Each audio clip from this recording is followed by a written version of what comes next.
The advice and opinions expressed by the host of Autism Live and her guests are meant solely as suggestion and should not be in any way construed as child-specific advice. The Center for Autism and Related Disorders advises working with a board-certified behavior analyst who has experience with autism before starting any intensive behavioral intervention. Any choices you make in determining your child's treatment are completely at your own discretion.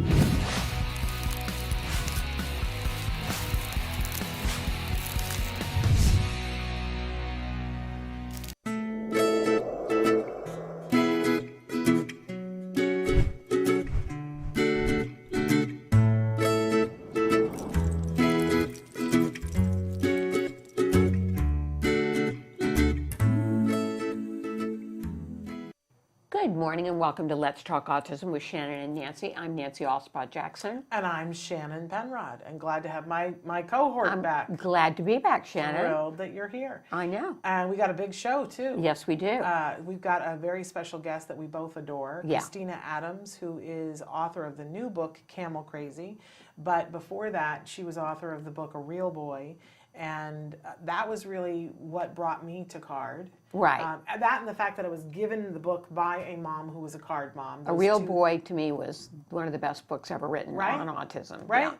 And it sort of became my autism Bible for like a year. Right. And like I had that book with me so many places that it got like waterlogged and had stains all over it. And I went and bought a new one and then, met a mom and I was like, oh, you got to read this book. And so I've always had like a couple of copies of it around because then I give them away and then I never have any copies. Right. I gave it to a lot of people. I recommended it to all moms when their kids were newly diagnosed. Yeah.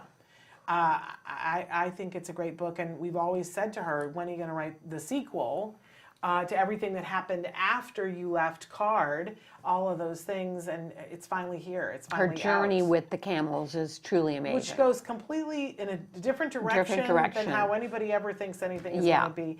But she's a remarkable woman. I remember sitting and reading and seeing that she lived somewhere in Southern California, and I was like, I want to meet this woman.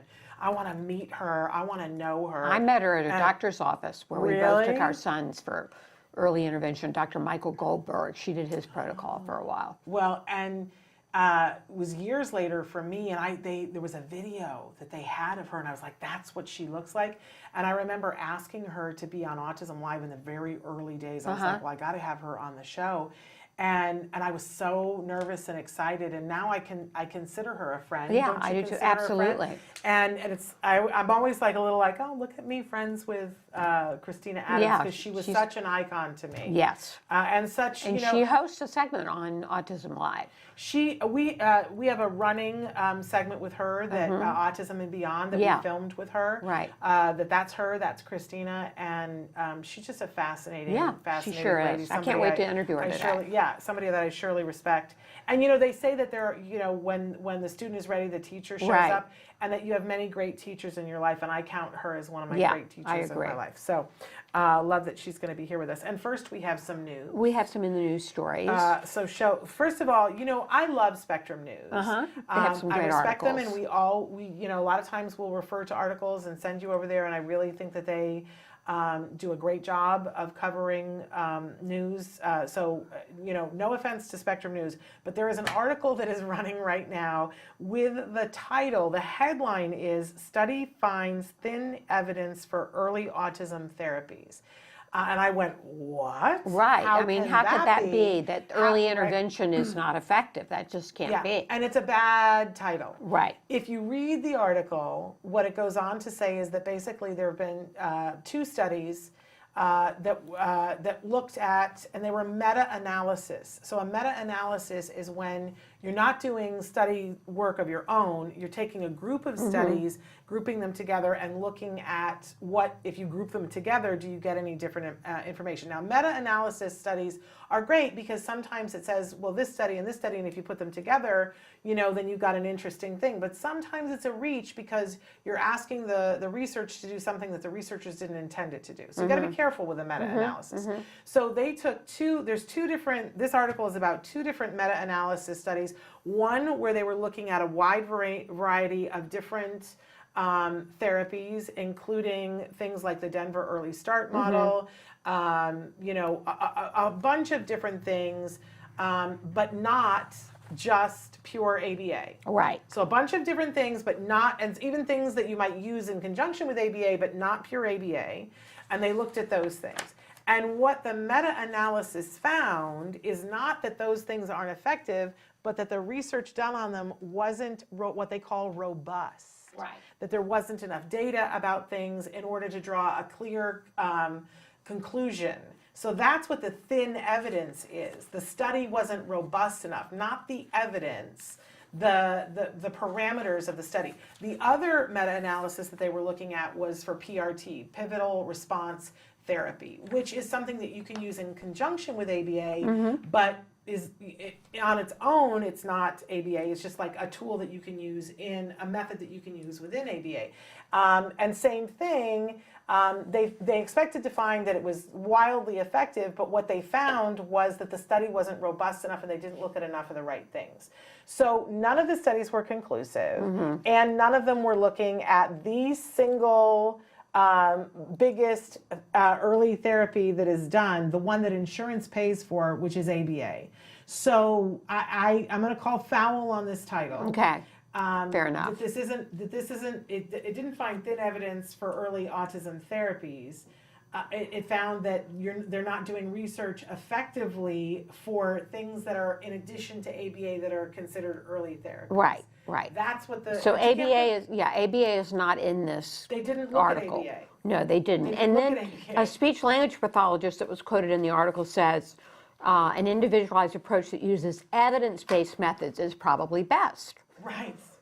Right. Well, and most And of the ABA is evidence evidence-based. around ABA, which is why insurance pays for it. Yes. So, but even if you're looking at some of those other therapies, like a speech and language pathologist approach, like the Denver Early Start model, which uses elements of ABA, even if you were interested in those things, you couldn't conclusively rule out that they're effective from these studies. Right. So there you go. How useful is that to us?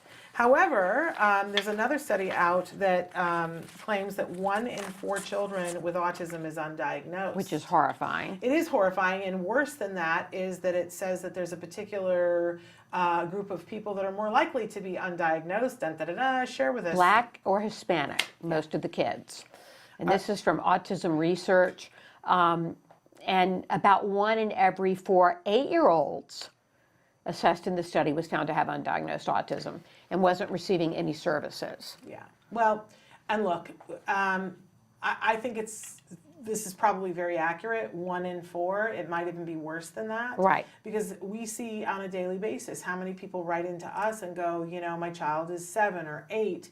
And, I remember me saying something to the pediatrician at 3, and they said, no. And you and I have been through the experience of taking our child at least once to a credible pediatrician and saying, I feel like something is wrong. And they told both of us, no. No, nothing's wrong. Nothing's or wrong. Misdiagnosed, in Wyatt's case, pervasive developmental disorder, when he clearly was firmly on the autism spectrum. But didn't even that take you a while to get the PDD NOS? Oh, yeah. Like the first time around, I know for Jem, and I was like, I'm concerned, he's lost words. And that pediatrician should have been like, well, we need to rule everything out, including strokes, right? But she was like, he's fine, you're being overreactive, you late in life mothers. I had got the same thing. So, and we are two very pushy white women with a great command of the English language who aren't worried about our green card, who feel very entitled to argue with a doctor. And it took us a while. So you can imagine the average person. Yeah, right. It's horrifying to think about. So there you go. And then our great article that was on The Hill. You guys familiar with thehill.com, which is all about things that are happening in Washington, D.C. And I thought it was interesting because you don't often see much about autism on the Hill. No, you don't. And so they had an article this week that said what autism researchers and advocates want for people on the spectrum. And I thought, well, I want to know what the Hill thinks that Excuse me. bless you, There goes a that sneeze. autism advocates want. And I thought it was pretty interesting. So you can go and read it on the Hill. Yeah, and did you hear that Democratic Joshua Collins would be the first openly autistic member if elected for Congress? Yes, he's running for Congress. In fact, we've reached out to his office to see if he would like to be on the show. We would love to have him on here. No, I think that would be truly wonderful. But one of the things that I thought was interesting, a good takeaway from this article is at one point they spoke to Wendy Ross. She's a developmental pediatrician and director of the Center for Autism and Neurodiversity at Jefferson Health. CNN said that they labeled her a CNN hero in 2014. And her center has been working, like a lot of places, on something called universal design. And universal design is meant to make spaces and whether it's education or medical facilities, it's supposed to be so that anyone can walk in the door and be able to access, whether you're a person on the spectrum, whether you're blind, whether you're deaf, whether you have a physical disability, because we all get a little ableist, don't we? Yes. And so that's one of the things that they've been doing. And in particular, I love that they're trying to train their people. She says, what we are aiming to do in the hospital is create a universal design that would benefit not only people with ASD, but everyone, including people with mental health issues. They're also working to train all types of medical staff on recognizing ASD and familiarizing them with the symptoms. And that's not so that they can diagnose people. It's so that when they're treating someone comes in the door and says, you know, I need help, or is signing or whatever, for them to be able to recognize, okay, this might be a person who, and be looking for that. Right, right. I know I still don't necessarily look for that, right? I always tell the story of being at Disneyland when Jem was little, and, you know, we were well into therapy, and, you know, and I well knew what autism was. And there was a little boy who went darting past us in one of the shops out in the Disney walk outside.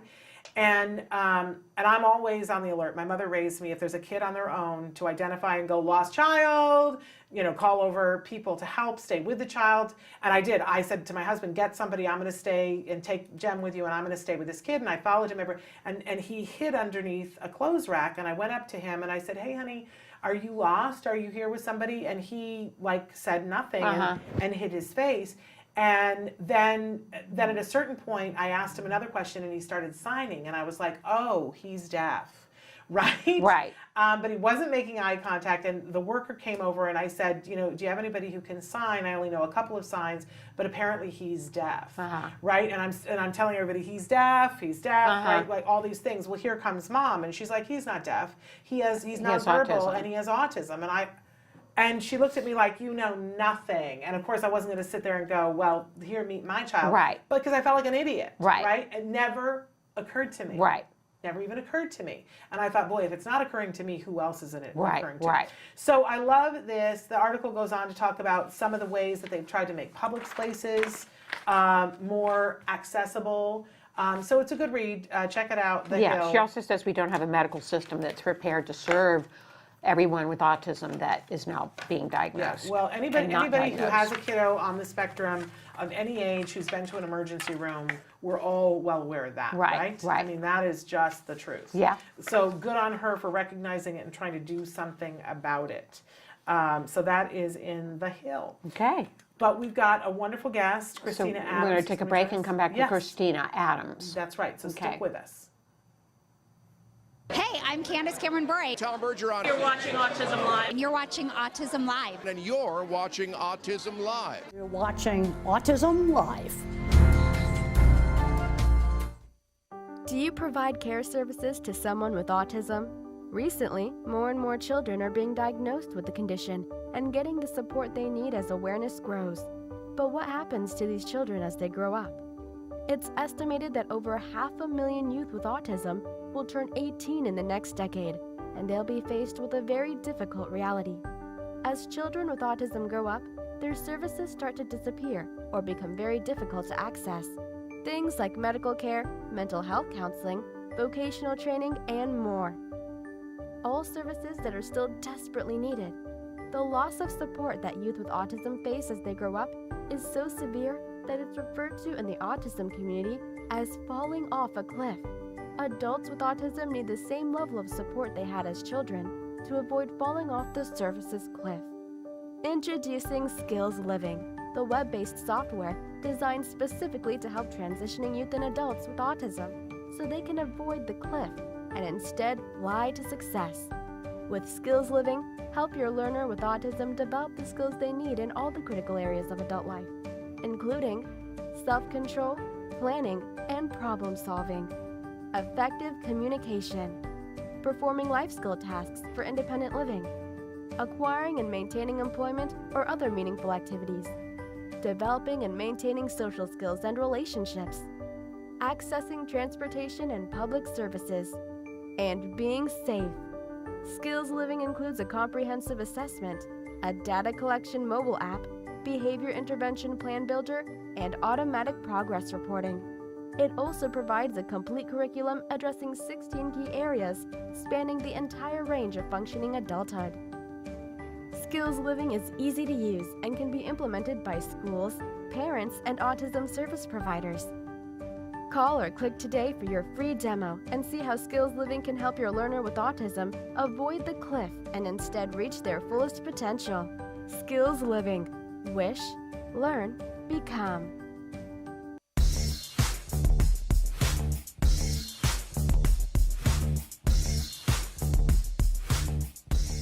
Parent to parent, having a compliant child is one of the greatest things on earth. But frequently we ask ourselves, why doesn't my child listen? Well, here are some tips to help us to get a listening, happy, compliant child. First, we want to make sure that we make compliance worthwhile. Whenever your child does something that's compliant, make sure that you praise them and heap rewards on them that are meaningful to them, things they really want. One of the things that we have to be mindful of is that if the child isn't compliant, we have to praise more often. Just heap it on. If you say to yourself, there's nothing to praise, they're not doing anything that I want them to do, then ask them to do something that they already want to do. This is a really tricky way of being able to praise them. And then, of course, the last thing that we want to do is catch them doing good things when they least suspect it. And make sure you heap that praise on, because having a compliant child is one of the best things in life. Token economies are a great way to get to good behavior with your child.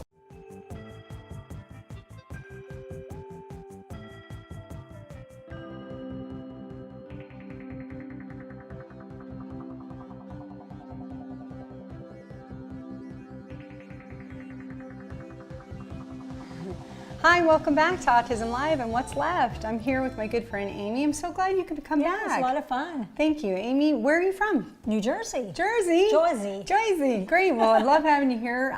She's with Amy, one of our partners here on Autism Live, and we're going to cook up something really yummy today. What's on the menu? So we're going to do pudding. Wonderful. You know, something that kids all like, but we're really focusing on trying to increase the healthy fats that our kids are getting. Avocados are a great source of healthy fats, but a lot of our kids are very adverse to green foods. Right. So pudding, especially a chocolate pudding, is a fabulous way to get the healthy fats in our kids without them knowing it. Yes, and that's so yummy. When we think about, most puddings are usually made with dairy, right, which we're trying to be milk-free. It's the fat in the milk that gives us that creaminess. So in this case, we're going to use the avocado to do the same thing. Wonderful, wonderful. So what do we got on deck first? So we're going to start with some sprouted almonds. Great. And let's do a little bit of coconut oil. Wonderful. Coconut butter. And it's warmed up, I see, so I feel. So basically what we're trying to do here is make like an almond butter. Okay, so I can go ahead and start that up? Wonderful.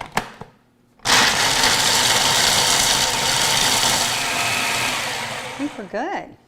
Okay. So do we need it more creamy than that? I think it's supposed to be. Yeah, so let me do a little more. So that is definitely creamier. Yes.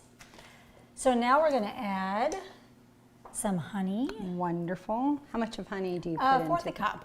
And this is where, again, depending on how sweet of a palate your child has, you can either do a little bit less or a little bit more. The nice thing is that honey is a very natural sweetener. Correct. So it's very good for our kids to have. It is easier to digest than certain sugars. Exactly. Out there. It's pure. It's more nature-based. And the other nice thing is that it's very antibacterial. Right. So it's got a lot of healing properties Wonderful. that other sugars would not have. What do we got next? So this is just filtered water. Wonderful. We are going to add in three-fourths of a cup of cocoa powder. Okay, 3/4 of a cup. Look at me guess. Yes, you're. I think everyone who's watched me before knows I hate to measure. Isn't that terrible? And this is also a dairy-free pure cocoa powder, which is really important to stay away from. And again, trying to buy like fair trade cocoa, Right. It is. organic, is really the healthiest. A little bit of A salt. little bit of salt. Okay. We're going to add 2 teaspoons of vanilla extract. Okay. Thank you. Oh, hello, vanilla.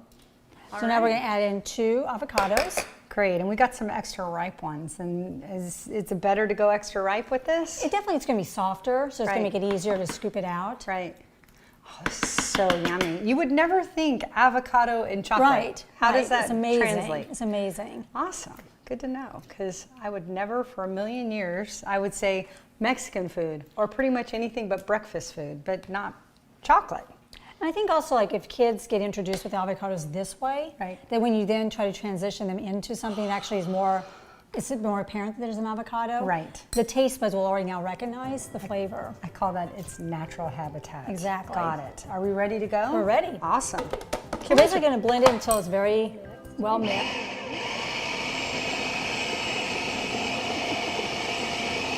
So, oh my gosh, this is beautiful. So how would you serve this? So basically just serve it like you would pudding. Okay, great. In this case, it probably needs to be chilled a kidding. little bit. Okay. I'll wait to put it in my mouth. That is so funny. Oh, this looks and smells like chocolate, really good pudding. Exactly. Not the healthy thing that we're trying to fool our kids with. Oh, Amy, what a great idea. And the good fats, like you said, good for the brain, good for digestion. I love it. So how long would I refrigerate this? I don't think it needs a long time. Okay. I think it's more that we've used coconut butter. Right. And so it's going to melt at a temperature that's room temperature. So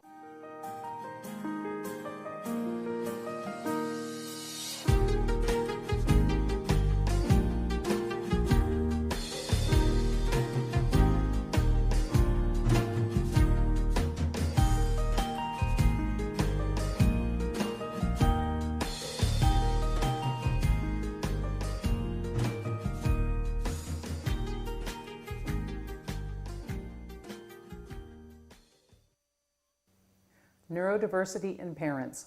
One big happy family? We hope so. Anyway, what is neurodiversity? Everybody's talking a lot about it these days. Neurodiversity means that there's a view that people with autism just have a different way of being, and they should be honored for that. And then parents oftentimes look at autism as a disability or a disorder, and that can create some conflict. We sometimes throw up our hands, neurodiversity or neurodiversity. There can actually be some issues around this that we need to think about together. First of all, neurodiversity could be positive because it can create more of kind of a sense of acceptance in society. Yes, these people have autism, they're just different. It could possibly help create a sense of self-esteem that's improved in people with autism. They just realize, okay, I'm not damaged, I'm not bad, whatever, I'm just different. So that could be useful.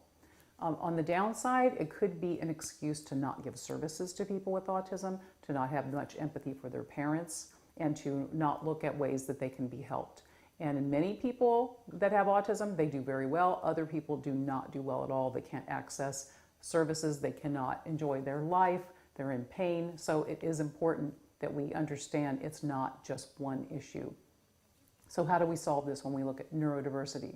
I think we have to look at it this way. It's kind of like when you have that big family dinner at Thanksgiving and everybody's around the table. You got your uncle, your aunt, your kids, your parents.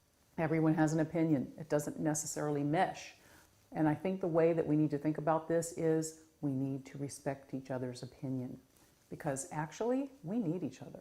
We need to be allies on this. The outside world is a big place for people with autism spectrum disorders and their families. We have to remember, we're one big, happy, dysfunctional family, and we need to behave that way. We should respect each other, listen to each other, and we will all have a great time when it comes time to get together and celebrate the lives of people with autism. And we're back, and as promised, and you just saw her actually. Yes, the on fabulous. Autism and Beyond. We're back with Christina Adams. Hi, Christina. Hey, Nancy and Shannon. We're so thrilled to have you back. We were saying before that you have been a guiding light for so many of us, that you are an incredible, we consider you a friend, and you're an incredible woman, an incredible advocate in the autism community. We loved your first book, A Real Boy. We love your current book, Camel Crazy. And so we're thrilled to have you back on the show with us to talk about this new book. This book is tearing it up, and it should be. You received so many accolades with it. I understand, is it what Harvard said that it's a must read? Tell us, because I can't remember, but it's like so many people have been raving about this book. Well, that's very nice. I wouldn't, the Harvard Co-op bookstore has it, which I find wonderful that it's on their shelves. I'd like to contrast that with Slab City, an eccentric artist type of place out in the California desert. They also have it in their library in a trailer in the desert. So we're very accessible with Camel Crazy. And who was it? Was it Barnes and Noble that has it in their must-read fiction section? Must-read nonfiction. Nonfiction, Yes, of course, nonfiction. I'm very glad to see it on that table. You know, every author wants to be on that table up front when you walk into the door, and I was just lucky that it was there. So, yeah, the camels are just stampeding. It's been on the Public Library of Science blog, the DNA genetics blog. It was featured on that, and that was really great to see. It's also just been selected as a Southern California Science Writers Book Club selection, and I'll do their podcast as well. Great. Amazing. Let's talk a little bit about your journey. First, let's talk about A Real Boy and what that book was about. Well, The Real Boy was, it's actually the first book, if you want to call this a set. Camel Crazy is a sequel to A Real Boy. Both of them are standalone books, but if you read them, first A Real Boy and then Camel Crazy, you get the whole picture.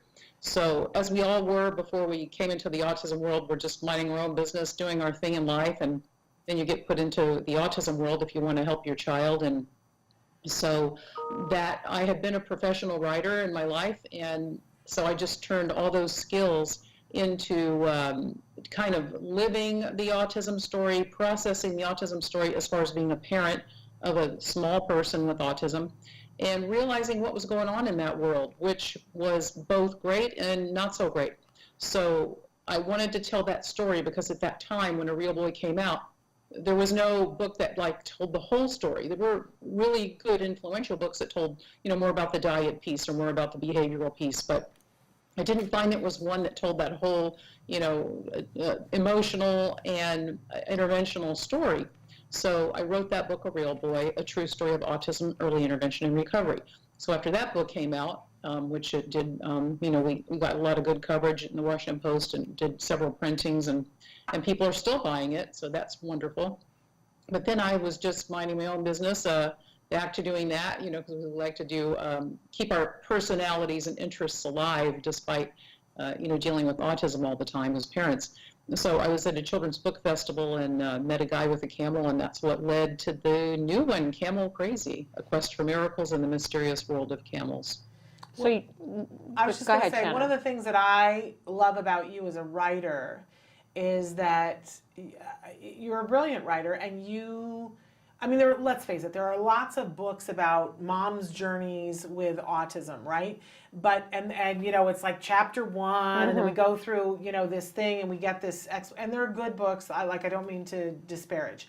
But with your book, it's like a car pulls up, and somebody opens the door and says, come on, I'm going to take you on a journey. And you get to go on. I read your book and I was like, I want to know this woman because I feel like I already do. And you take us on a journey where I don't feel like I'm reading something that's educating me, but it is. It's like you just have a way of taking us with you that is so beautiful. You are a wordsmith.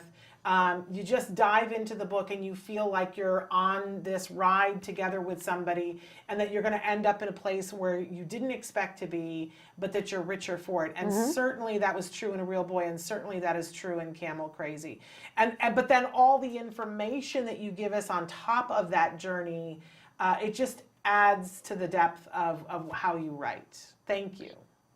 Thank you. That's a great summation. I really appreciate that, because it is what I like to try to do. And, you know, as a memoirist, when you write memoir, you are sharing your own story to illuminate what that is like for other people, either who are living similar stories or who have never going to live a story like yours, but they're nonetheless, you know, want to find out what it's like. But then, because these things are so, that we're doing, you know, that I'm facing with, you know, autism and that our community is, there's so much information.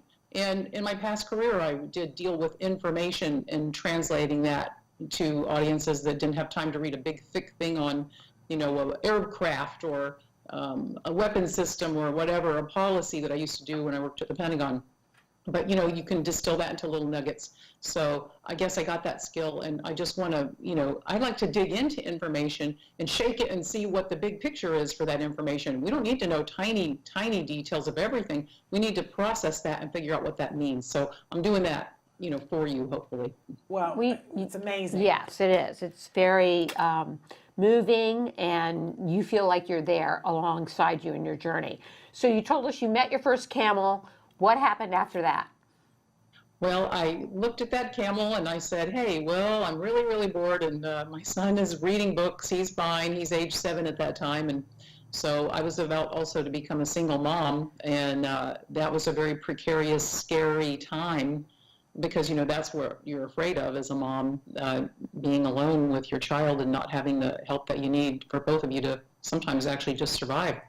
So I just saw that. Oh, we have a little Skype. There we go. Took a look at it, and I saw a guy that had soap and lotion that he was selling from camel milk, and I said, well, what else did they do with that milk? And I probably should have never asked that, but that's what I get for being nosy. Curiosity killed the camel, as they say. So he said that it was given to premature infants in hospitals in the Middle East, and it was thought to be non-allergenic and might be close to human breast milk. And boom, that was when I had my light bulb moment, and I thought, this milk might help my son's autism symptoms, and B, might also be a great dairy substitute for people like him that can't have other milks.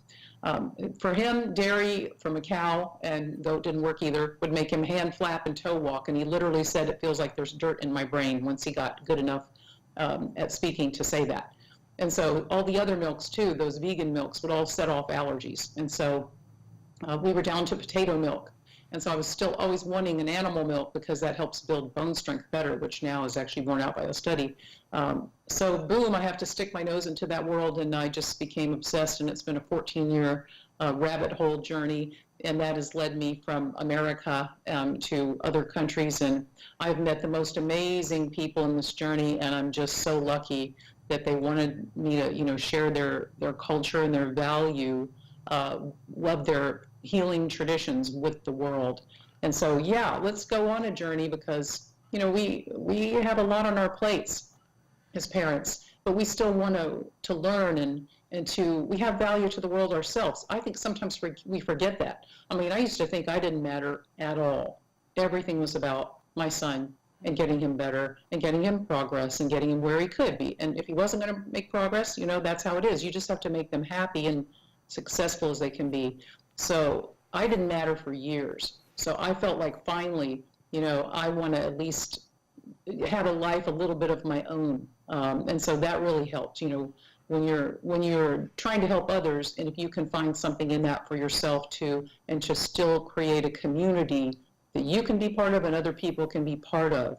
That's what I feel like I've done with these 2 books, and I'm really appreciative that I've been welcomed by a lot of people. It makes me emotional, because to hear you say that you didn't feel like you mattered, and yet your book changed my life. And like forever, it changed my life. The first one, and the second one as well.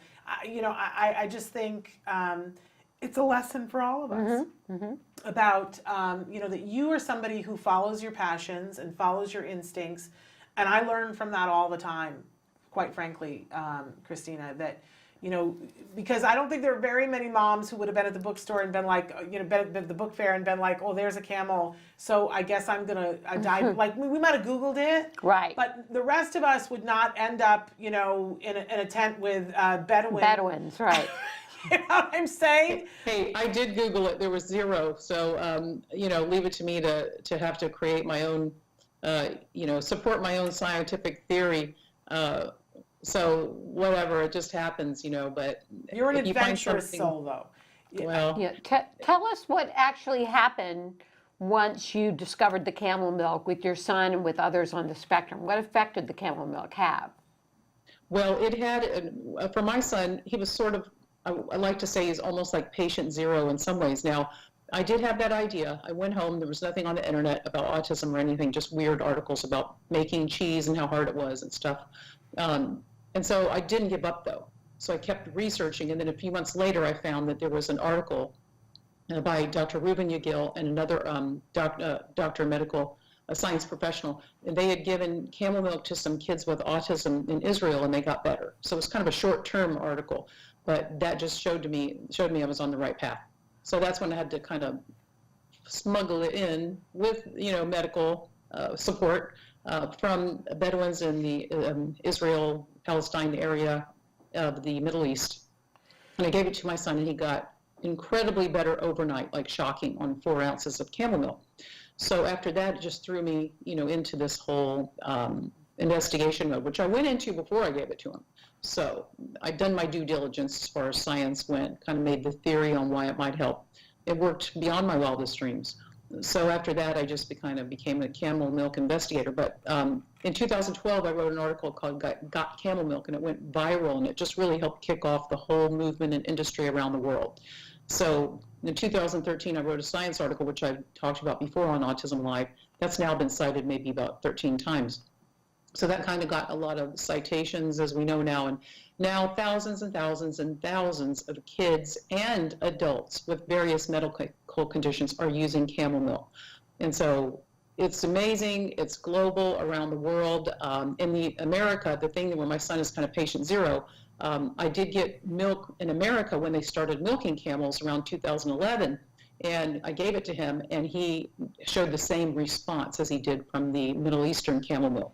So that showed, like, he was probably the first person to do that with autism. It showed that it wasn't just like the milk from this one country or the breed of camel from this one country. It was the camel itself in 2 different environments had the same effect. So that was what was the confirming thing that I needed to do to kind of go public and help drive this forward. But just for the viewers at home, you do, they really need to read the book, because you do talk a little bit in the book about how there's a certain amount that's the right amount, and too much is not a good thing. This is not a, like, drown in camel milk sort of thing, correct? Well, I would say you should bathe in it like Cleopatra if you get the chance, because it's excellent for skin. But as far as drowning in it, no. So no, I do answer all the questions because I know what people want, because I hear from hundreds and hundreds of people all the time. So I wrote the story, and there's incredible people in it, incredible photos in it. So I'd love people to enjoy that. But in the back is a user's guide, and so it's got where do I get it? A complete global source list of where to order. It has all the health conditions that it helps for. I mean, there are more, but I included the basics, which is autism, diabetes type 1 and 2, juvenile rheumatoid arthritis, between rounds of chemotherapy, food allergies, gut disorders. There's all kinds of things that it works for. So I do have a chart in the back on how much suggested serving amounts are for each disorder. And then also ways to use it. How do I thaw it out? Like, just for fun here, I'm thawing out my camel milk right now. So you can just take a frozen bottle and set it in cool water to kind of chill. And then one of the readers in another country said, hey, I read your book, and then I saw the actual camel milk you described. So I was glad that my description of this camel milk actually rang true when she saw it in the store. So you can get it all kinds of places now. You can get it on the internet, you can get it everywhere, but I have lists in the back, so it's easy. Like, I've got everything in Camel Crazy that you pretty much want to know about this topic. Okay, how does it taste, Christina? That's the number one question, and the number one answer is, after people drink it, is, oh, it just tastes like milk. It's a little creamier, though, I think, isn't it? Or is that just me? Well, it's all kind of different. So I, just showed you the raw, fresh milk, from the camel. You can get it, and that is like, to me, when you get just like a nice clean batch that's so perfect, and it's just like that, it just tastes like any milk, basically. Only I feel that it's a little more similar to cow than goat in taste. But then if you get powder, or other kinds, it tastes a little bit different. If you get from different farms, it can taste different. I say it's kind of like a fine cheese. You know how they differ from each other? They're all cheese, but some taste a little bit different. Amazing. So where all can we get the book? Well, the book is available anywhere you can get books. So, of course, Barnes & Noble, any other bookstore, independent bookstores, which I love. Independent bookstores have been great at featuring it. And go to any store, either they will have it or they can order it for you.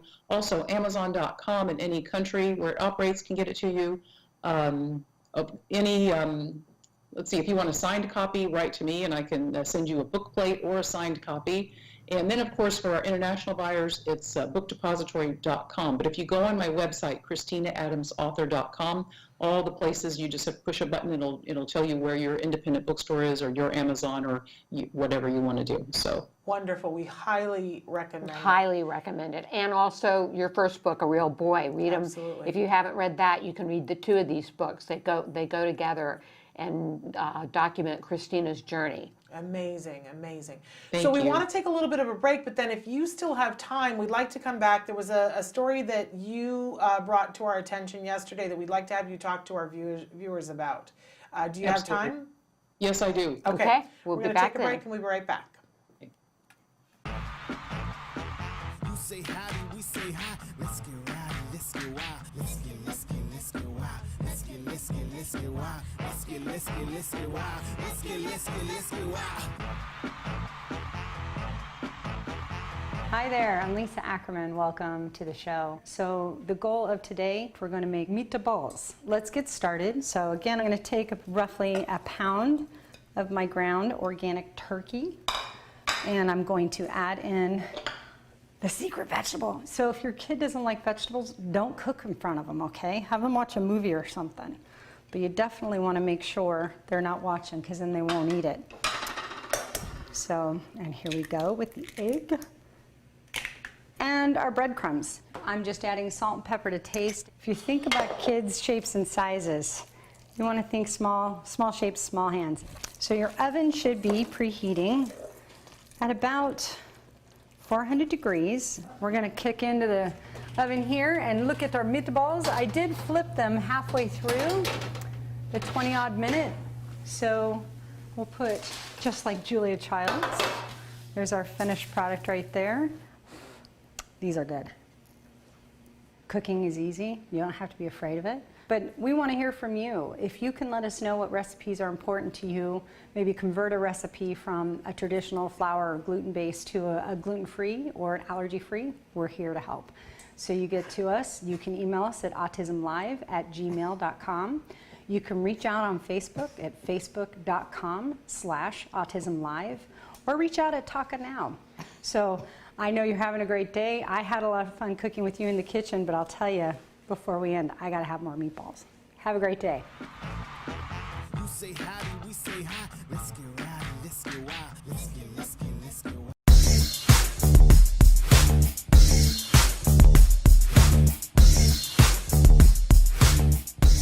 Parent to parent, you might be asking yourself sometimes, why does my child have meltdowns?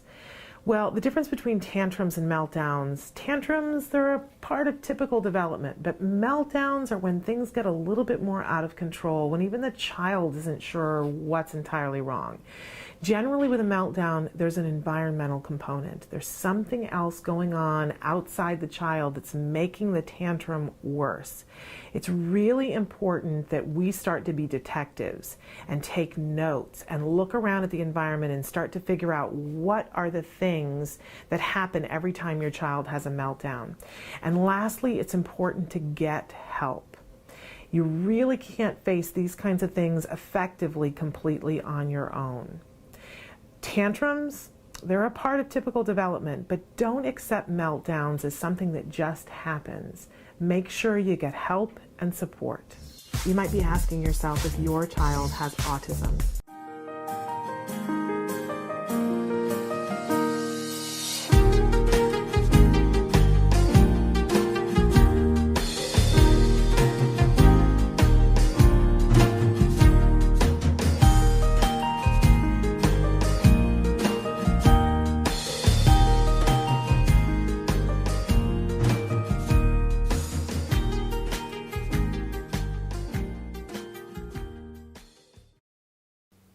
Neurodiversity in parents. One big happy family? We hope so. Anyway, what is neurodiversity? Everybody's talking a lot about it these days. Neurodiversity means that there's a view that people with autism just have a different way of being, and they should be honored for that.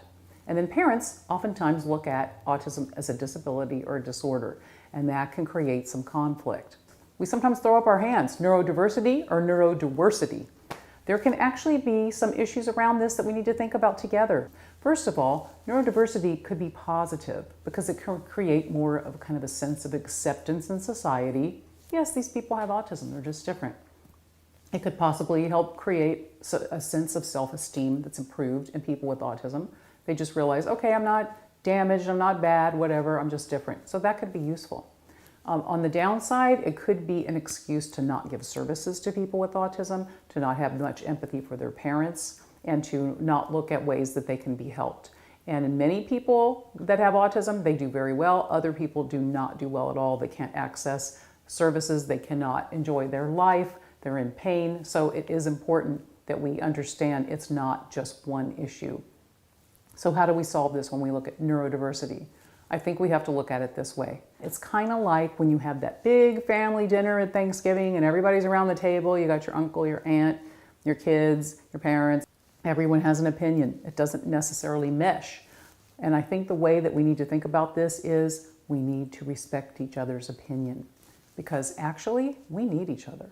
We need to be allies on this. The outside world is a big place for people with autism spectrum disorders and their families. We have to remember, we're one big, happy, dysfunctional family, and we need to behave that way. We should respect each other, listen to each other, and we will all have a great time when it comes time to get together and celebrate the lives of people with autism.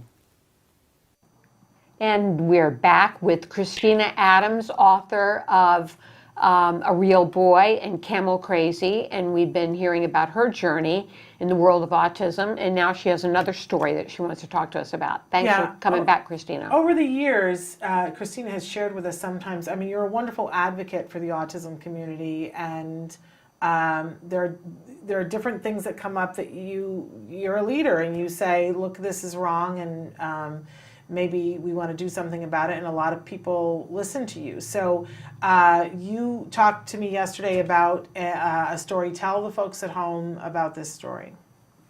I just saw this little news item yesterday, and it looks like it took place in Metairie, Louisiana. Not that I'm saying that correctly, but this 16-year-old boy, he was severely autistic. He likes to visit this like place where they do games and things like that. And he and his father were regular visitors there. They felt welcome there. And so you know how that is when you find a place where that kind of child is welcomed and everybody understands him and cares for him. I mean, that's a rare thing, and that's wonderful. But the child was pretty severely affected by autism. He's a big child too, 16, very large from the video they showed on the news. And so he was having, I guess, a temper tantrum, an outburst, and he was slapping his father. They were out in the parking lot, and he was slapping his father on the head based on what the clip showed that was taken by a bystander. And so the father, was trying to protect himself, but the boy was slapping him really hard on the head. But police were called. And anyway, the policeman ended up taking him down to the ground, the boy. And then you can kind of see where they get on top of him. He's face down, and he's a very full-chested guy. The child is, and then the policeman looks pretty large too, and he had vests on and stuff. So they're on top of him. The kid's face is down on the ground, and it looks like they also do something really hard to the back of the kid's head. I can't see what they did actually, but it looked very hard. And then there was another officer there. So anyway, the child was then taken away, and he's dead. Yeah, he's dead. It's, right now, then they even said yesterday that the police wouldn't make a statement to the local media until the autopsy report came back. But that child is dead. And so now we have a situation where, it's just a big ball. So it's very hard to get funding for an aide to come with a family, to be with a child like that all the time. Yeah. So that doesn't happen all the time unless you really make it happen. I do know young adult men in California or teenagers where they do have to have like 2 male aides with them all the time. So it does happen, but it's impossibly difficult to do that in most places. I don't know if this family ever even asked for it. But second of all, you don't have that because of the funding situation or what have you. And then, you get the police come. Not only do they take this child's life, probably, look, they say maybe there's an underlying medical condition, but a lot of our people with autism have underlying medical conditions. Getting them down on the ground, doing whatever that was, and sitting on them like that, it seems like there could be a better way. We know that there are de-escalation techniques that you can use with people with autism and mental illness. It's just that they aren't deployed very often. So I don't believe that had to happen. And now we're probably going to have a lawsuit, probably going to have, a big settlement for the loss of this child's life. And all that money could have been used in a positive way. We just traditionally don't do things proactively in this country, or probably a lot of countries, it's limited what they'll do proactively. But I just feel it's like a terrible thing. Like also out here near me in California, I think he had autism, developmentally disabled young man with his parents in a Costco. And there's dispute about what happened, but a police officer shot him. And it wasn't even a police officer that was on duty at that location. And he's dead. So, and the parents were yelling, don't, what do we have to do to save our young people with autism from this kind of force? And I respect the police force tremendously. This is not a negative on them. I'm sure they feel very stressed by being in this situation. So I'd love to see more support for them, but also it's got to be on the developmental disability support side. When parents say they need help, they need to be given help. That way everybody could be safer. Yeah, we see a lot of these cases, unfortunately, and it just points out the need for police officers to be trained, have sensitivity training to this, because they oftentimes don't know the signs and react not in the correct way in dealing with somebody with autism. Yeah, a lot of them are terrific too. They really want to. I was at a police event in Huntington Beach a couple years ago, and they had some training recently. They were at an autism awareness event, and they were just terrific. So it can be done. And there's also a specialist, his name is Dennis DeBott, and he does go around and train police departments, and he is the father of a son with autism. So there is precedent. It can happen. We've had him on the show. And we've had Emily Island on the show. Has a program with her son, Tom Island. They have a program. There are programs. The issue that I hear from Emily is that a lot of times, first of all, there's you first have to get the police department to see that it's something that would be worthwhile and would, that the time and the energy will save them money, right? Because that's always a hard thing to take people off the jobs that they're doing and say, we're putting you in a classroom for the day that it's worthwhile, but that seems to be doable, that they can get them to do that. But there's a high rate of turnover in police departments. They transfer, they move, they leave the job, whatever. And so getting police departments to do it on a regular basis is like the new hard thing. So I think that what solves that is community pressure. I think that, having a relationship with your police department is important. When Jem was growing up, we lived in the same community as Emily Island, so all of the work had been done for me. So please know that I'm speaking from a position of having lucked out.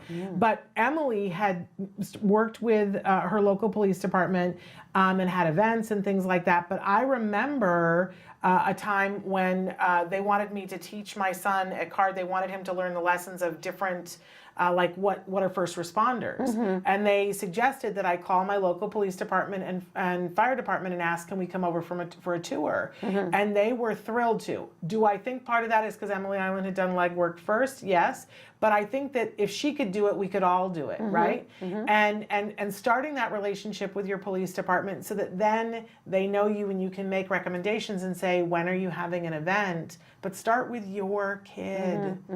I think it's helpful. And honestly, it's heartbreaking to me because while I do feel that there are some people on the police force who should not be on the police force, I think we can all agree on that. I think that a lot of people, their intentions are good. Yeah. And I don't think, I mean, if I thought that the intentions of those police officers walking up to that young man hitting his dad, if their intention was to kill him, I'd have to go to bed forever. I couldn't get up, right? I'm sure it wasn't their intention. I don't think it was their intention. But what they don't know is that you and I, if we were forced to the ground, it would be hard for us to breathe, but we would know behavior to do to make it so that we could breathe. And what we see is that people with Down syndrome and autism often are barrel-chested. You put them face down and they don't know how to help themselves and they asphyxiate without being hit. And there was the case of the young man outside the movie theater with Down syndrome that this happened to as well.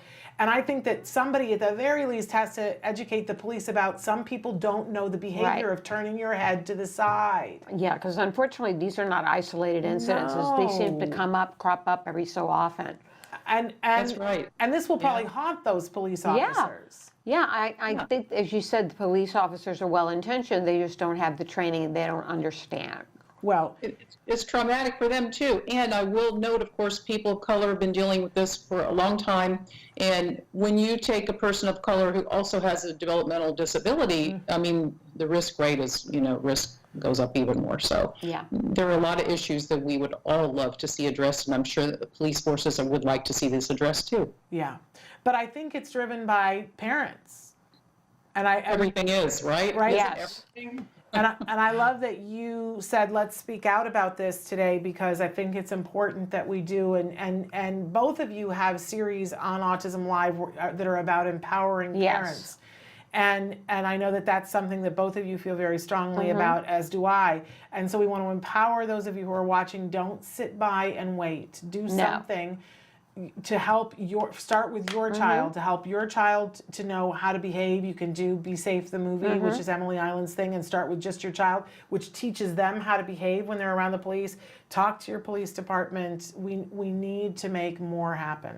Well, when my son was young, and, he always, nice kid and everything like that, but, sometimes I just was always worried, like, what if he did something impulsive or he got caught with a couple friends doing something. So I always told him, A, immediately do what the police officer says right away, but B, tell them that you want an attorney and to call your mom. There you go. That's funny. I always told Jen to say, my mom has an attorney. Okay, good.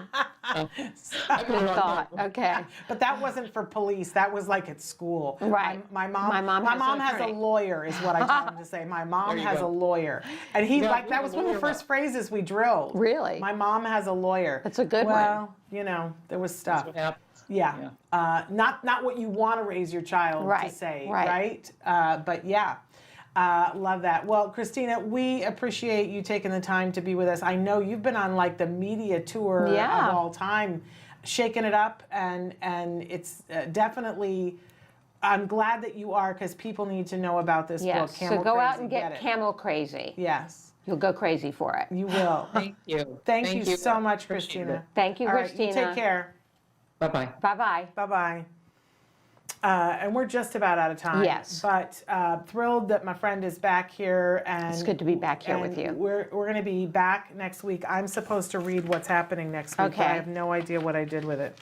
I've given it away to the wolves. What did I do? I just always, it's like every week, every show, this happens to me. Okay, on Monday, all right, you ready for this? We have special education attorney Bonnie Yates is with us, and Paul Worthington from Linda Mood Bell Learning Processes. Wyatt went through that. And he's the head of research and development, and they've been doing some really interesting things, especially for those of you who are interested in knowing about if your child has a language processing disorder. They've been doing a lot with that, and with reading comprehension, which a lot of us are concerned about. So that will be on Monday. On Tuesday, we have a best of. On Wednesday, we have Dr. Doreen Grant-Pichet with us in the studio. And I know I've said that to you before, but I'm told that hard and fast we have her next Wednesday, and I'm really excited about that. We're going to keep you posted about who we have on Thursday because I don't have it here. And on next week on Let's Talk Autism with Shannon and Nancy, we have one of our guests is going to be Leah Hirschfeld is going to be with us again. She fills us in on research, and she's got some really interesting research to help us to understand. So, and then we will have another guest. I just don't know who it is yet. So all of that and more coming up next week. Have a great weekend. Until we see you next week, give your kiddos a hug from me. And give yourselves a hug from me. Bye-bye. Bye-bye for now.